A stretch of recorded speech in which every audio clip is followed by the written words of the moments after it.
Hello and welcome to Freelancers Coffee Break podcast. I'm your host, Ali, and with my co-host, Mehmet, we get in the midst of freelancing. So today we're going to talk about commencement fees and prepays. And Mehmet, you said before we start recording, you said, oh, let's just talk about the clients that we get out of Upwork. But I get all my prepays. At least I first start getting them from all my clients from Upwork. So it's definitely a big part. There are some clients that you work through platforms. You and I both work only through Upwork. Do you work in any other platform besides Upwork? No, only No. Upwork and outside of Upwork. Yeah, same for me. And platforms like Upwork has at least a level of security, because if you decide on a rate, and it can be hourly or fixed rate, and I prefer fixed rate. We'll talk about fixed rates and hourly rates in another episode probably. But once you decide on something like that, Upwork at least controls the credit card, and most of the time you get paid. But there are some cases that you don't get paid, but we'll talk those later on. But for direct clients, there is another issue, because you don't know how you'll get paid. For those clients, there is one thing that we call commencement fee. Commencement fee is that it's the fee they have to pay you for you to start working. You say, if I don't get this money, I don't work. Person to person, this amount of this fee may differentiate. Some freelancers may never think about commencement fee. They think that it wouldn't be possible to convince a client to say, okay, they'll pay me without even I start working. Yes, they will pay for you. And some go with a very low rate, half, 50%. And if you are really, really good, you can go with 90%, or like I do, 100%. Why do I use 100%? Because I had a bad experience.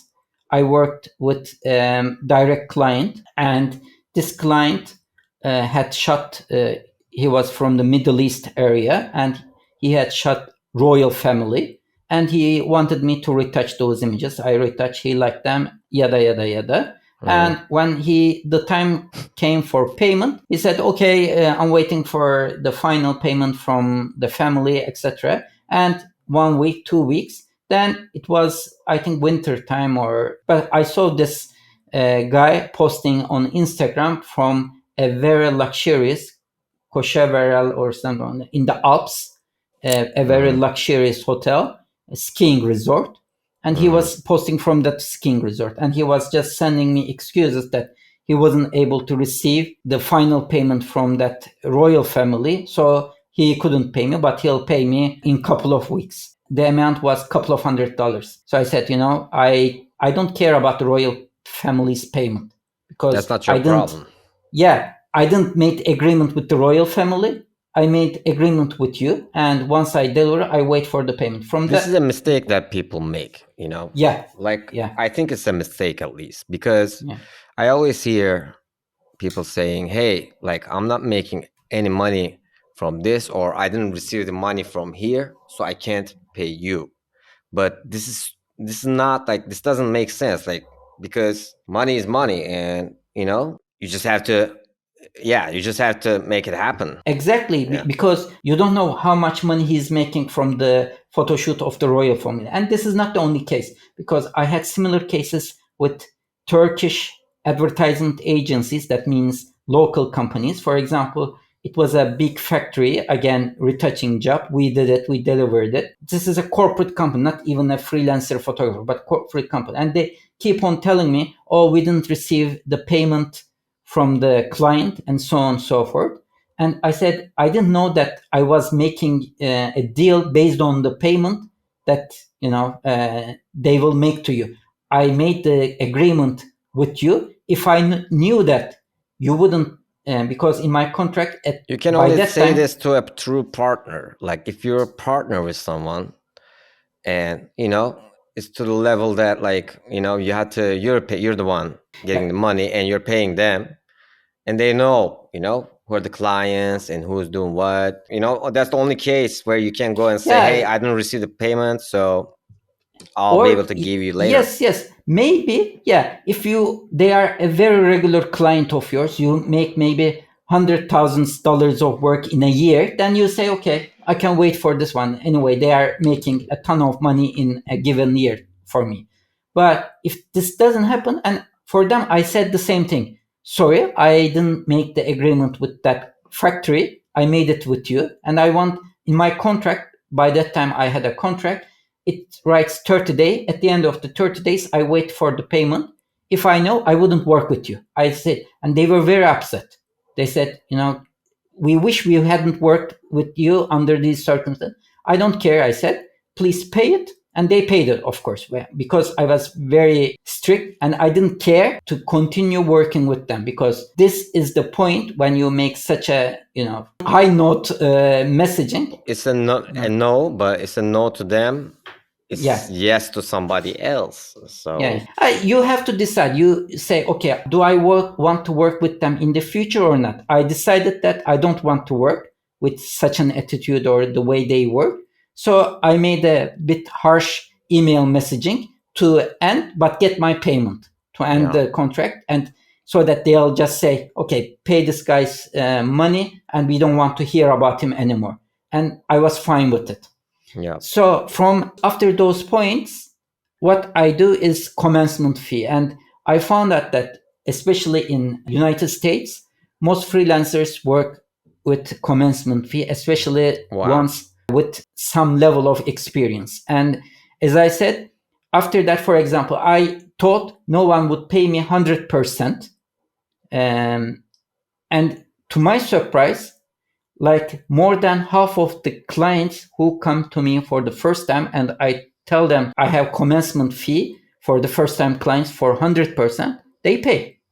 And I was really surprised when I saw that happened.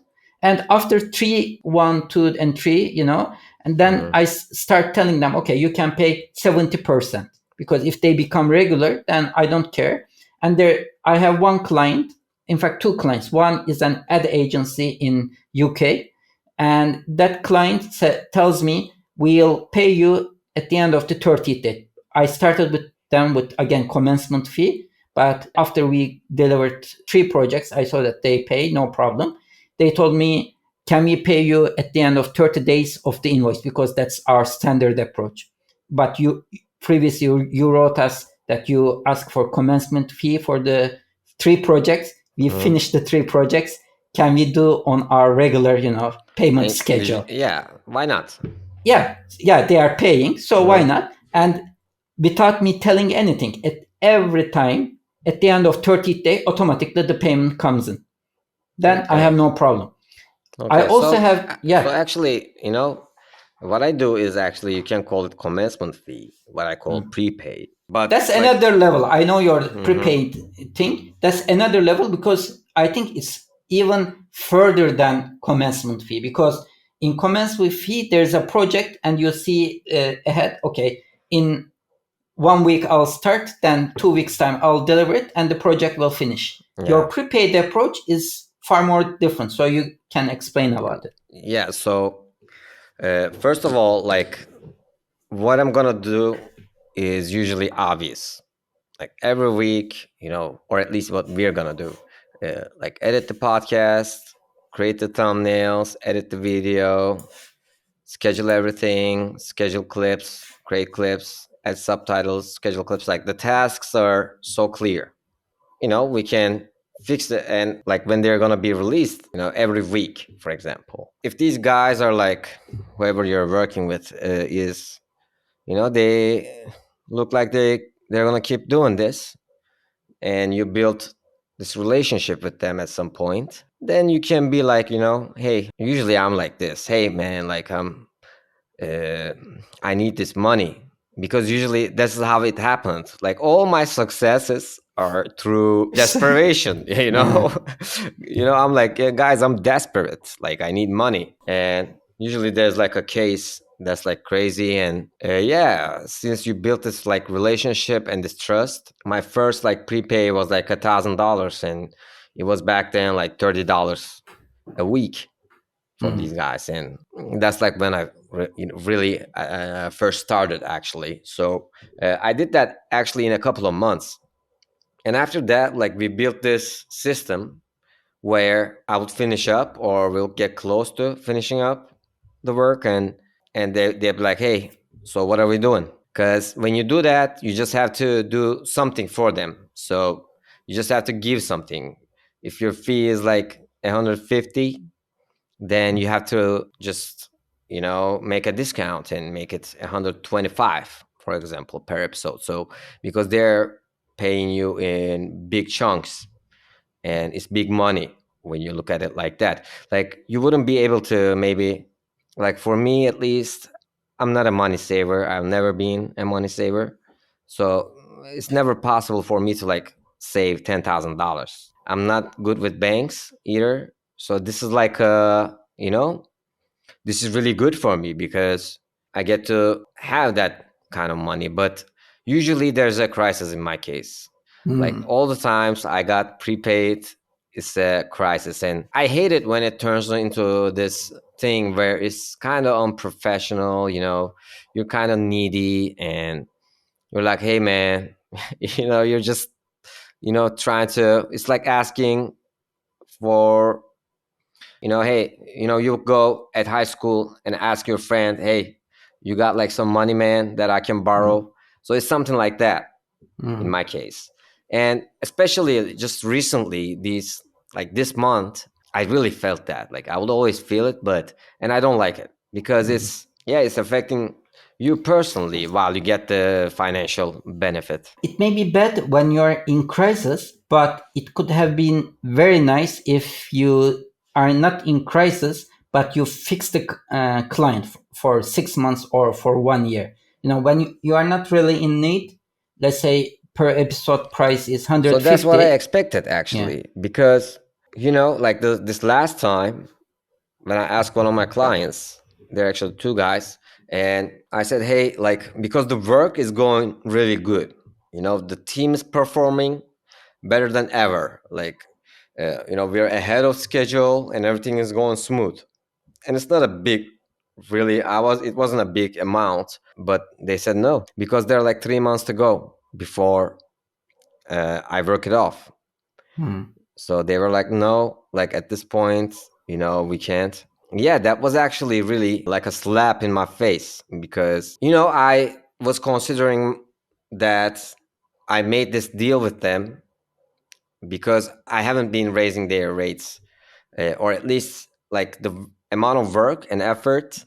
When you look at it, it's just like, one third or half of what we make from a project today. So it was like this because they will be there all these years. They were there to prepay whenever I Hmm. needed it. And Hmm. that's why, like, I was very flexible with the amount that I was charging them. But Hmm. yeah, they didn't do it. So that's a game changer now. Because when I work it off now, uh, yeah, I'll just treat them like I treat everybody else. Because, what do I have in it, unless like when you approach it from this logic, what is there for me when we made this like authentic agreement, Hmm. and like it's something that like we haven't agreed on, but it's something that has been happening, and we talked about this even. So when it ends, will you be raising your rates for them, or how do you? So in 3 months, I'm gonna ask for a prepay if they can, Hmm. if they want, and if they don't want, because they have two projects, so I Hmm. already owe them a year amount of work on one of the Okay. projects. Not a year, but like half a year now. Hmm. So this project is gonna end in like 3 months, and that's gonna end in 6 months. So what I'm gonna do is they can either prepay 3 months worth of work, or I'll just bill them monthly, whatever works Hmm. for them. And at the end of like when we're done with everything, and then yeah, we'll just sit at the table and have a conversation about because they know already that like I've been really billing them below my your rates. your Yeah, standard rate. yeah. Monthly can be a good strategy. In fact, on Upwork there is also that option, but I never work with any client on based on monthly rate, which is called retainer. You agree on a certain level or certain amount of work, and Hmm. you just bill them monthly. In Upwork, there's an option like that, or you can do it with your client. I offered two of my clients that option, but they were not very eager. But I know that some people do it, and they All of get my clients are like that right now. their retainers. All of them, yeah. They're all paying me monthly.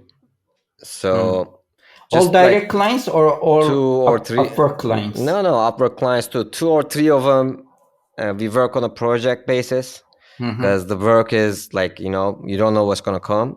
And yeah. And also, like Mehmet, there are these clients, for example, like these guys, Lifestyle, you said, remember? Like this is their Zencaster right now. I'm in their Zencaster. Like they did these like pharma podcasts in back in 2022. They were done. I also took from them an upfront payment, like a prepay for like 10 episodes or something. And they now launched a new project and it's been a year, I still owe them $1,000. They didn't even say anything. And whenever I make a raise, they're like, yeah, sure. It's a different ball game when you're working with those kind of clients because they have Uh, the resources. I listened some freelancers who are doing retainer. For example, let's say how many hours you can work in a week. Let's say 40 hours, 80 hours per month. And this guy, he said, I don't want to work than 8 hours. So in 1 week, you have 40 hours. But he sells all his time based on retainer. Tells weekly, I'm going to, let's say, spend 10 hours for you and you'll pay me 5,000 a month. But he sells it like not for 40 hours, but 50 hours worth of time. So he tells everyone that, okay, I'll spend 10 hours a week and the cost will be 5,000 for you. So 5 times by 5,000, 25,000 a month. But there's a Okay. dangerous deal. One of my Yeah. my mentor actually, he got in real trouble with this dude from the US. Actually, this guy was working with Wiley and stuff. Wiley is like this big publisher in Canada, and this guy has an agency. And he asked me if I knew any coders, and my mentor is actually a coder. So I recommended him, and a couple months later, this guy comes to me and he's like, "Hey, your man is like ripping me off. Like he didn't even finish the project. He took $15,000 from me. I'm gonna sue him." And I thought he was gonna blame me too, because that was the level that he was really pissed. And that was the deal. Actually, that's what Jose thought that he agreed upon. He said, "Hey, like $15,000 is your budget. I can work $15,000 worth." But he never said he would finish the project. And yeah, and they thought otherwise. So Okay. they This got is in real, different. like, there was like this fucking This, crazy email traffic between them, this exchange, I got your point. hundreds of emails. But Yeah. this guy is not doing something like that. He doesn't say. He says, I can spend up to 10 hours a week for you for your projects. I cannot pass 10 hours mark, but up to 10 hours a week Yeah, that's for similar. $5,000. That's, Okay, a good month. money. So every month he gets from 5 different companies $5,000, total $25,000. Wow. That's a good But he tells strategy. me, Yeah. okay, on average, no one is able to have enough work to fill my 10 hours a week. So instead of 40, he sells 50 hours a week. If needed, of course, he has to stay up at night and fill out, but not five of those companies cannot fill 10 hours a week schedule. So they sent for that 1 week, 3 hours, another one for 10 hours, but But none that's of them. crazy. There are two worlds. Because like when I look at my clients, look, $500 is not a small amount of money for them. It's not like this huge amount, but it's good money. at the end of the Mm-hmm. day. And how the fuck these freelancers get like $5,000 deals? That's crazy. Because Yeah. yeah, I don't know. I don't know how make that work. I don't even know how to get to that point where Yeah. I'm getting His like his his graphic designer. I think those companies are upscale clients, and when they pay $5,000, they don't want to think anything. Of course, you have to give them premium service. Whatever you deliver should be up at the top scale, but they are ready to pay $5,000 a month for that graphic designer, so they don't have to think about, okay, we have got, whenever they need something to be designed, they just send it. And if they fill out their 10 hours a week, he'll probably tell, okay, your this week filled up, maybe do you want to spend 2 hours from your next week? Maybe you can be flexible if you know that. yeah. And Okay. then you have 5 companies, maybe even you can increase it to 6 companies. If you, on average, if you see how much work comes from those 5 companies, and you say, okay, they hire me 10 hours a week, but on average it is 5 hours per company, I can add one more company and make it 6 company deals for $5,000 a month. Yeah, And then that's suddenly you become 30K. You that's a can good even deal.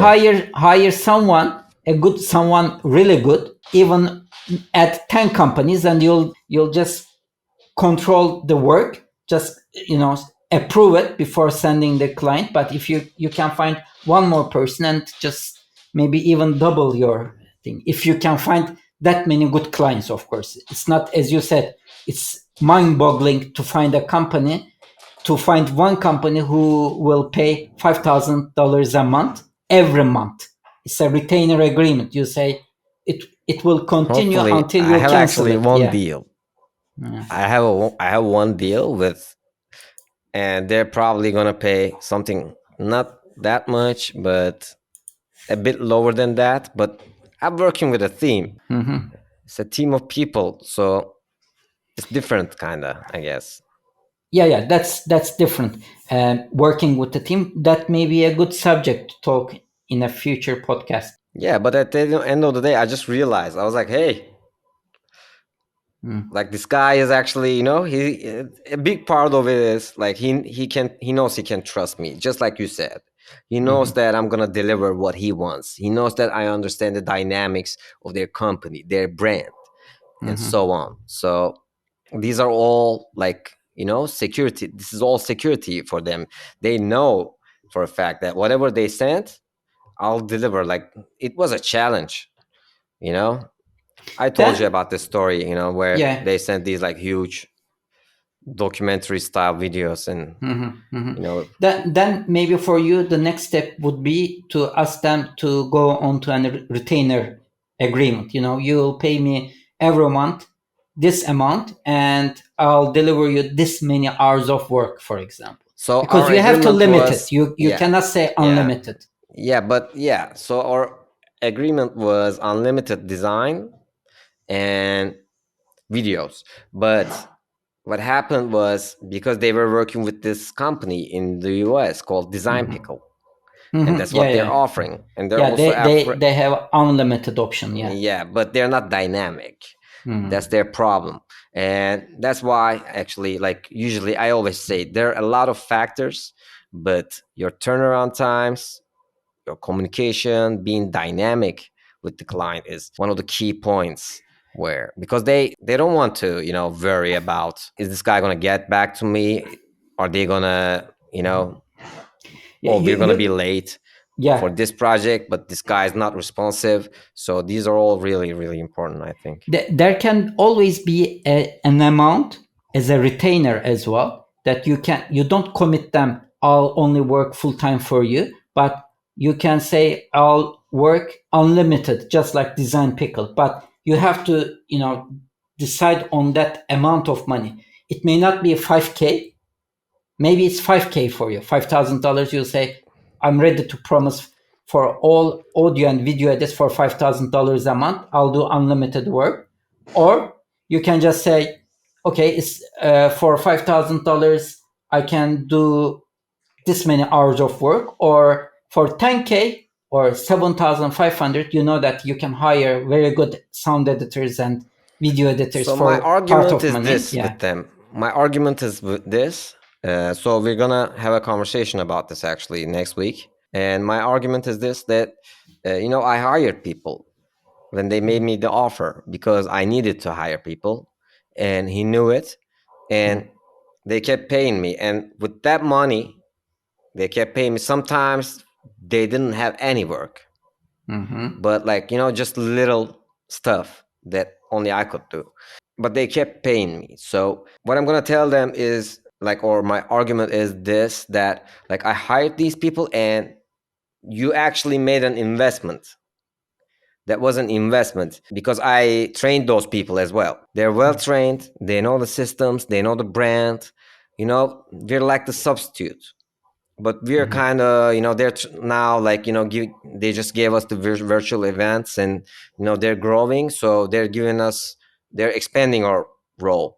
This next phase, I don't know how it's going to be, but when we first started, it felt fair, and I think it's fair still, even though they didn't give work sometime. We just finished whatever, we just delivered whatever they Mm-hmm. threw at us. So yeah, let's see. Yeah, the biggest advantage of retainer fees is the safety it gives to freelancers. For example, But you also, even if you you don't have any work, you get that amount of paid, so that you was my can give it point to, actually. yeah, I yeah, forgot. I just went somewhere else. The client also wants safety. Like he mm, wants to be able to tell me, hey, can you do this for me?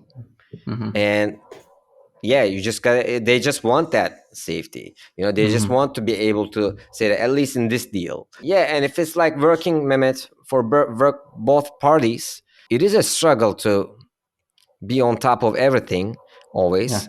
But yeah, if they're paying the money required for that, why the hell not? yeah, Because but, yeah, at the end of the day, when you try to hire like an in-house team in the mm, United States, man, that is expensive. for sure, yeah.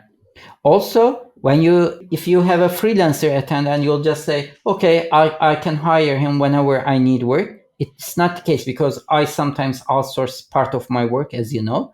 I have a team, and also I have some people for some very niche things that maybe once in a year or twice in a year I have some work, and I message one of those guys. It happened 2 months ago. He said, I'm booked for 3 weeks. I can't do any extra work. Done. So if the person is very good on something very niche, then he's not ready all the time. But when you ask for a retainer and so on, he has Then to he be has to ready. be. Yeah, Yeah, that's yeah, what they're doing. So yeah. that's what I was gonna. That was my point. One of the main reasons that they're hiring and they're paying this money is me, you know, because Hmm. like I said, I'm on top of it. He knows that I can manage my team. He knows that I can deliver whatever work he throws at me. And he knows that there's some work that I can do really well and not so Hmm. many people can do well. So these are all the reasons that give you the value, I guess, Mehmet. Hey, I gotta go, Yeah, man. yeah. And we Let's, talked, I think, more than enough. It's good yep. time to cut it. And next episodes, let's talk about raising rates and working with teams as well. There are Yeah. specific subjects we Yeah. should talk about. Another challenge. Roller Yeah, coaster. yeah, Maybe I'll talk about yeah, we had the good parts and the bad parts in this episode. So yeah. let's see what the next one brings. Okay, nice. It was nice talking to you. And we wait our listeners and viewers to list their questions under the YouTube videos. Yeah, and also you can join our LinkedIn group called Freelancers Coffee Break and drop any questions there. And yeah, we'll see you soon. Bye bye.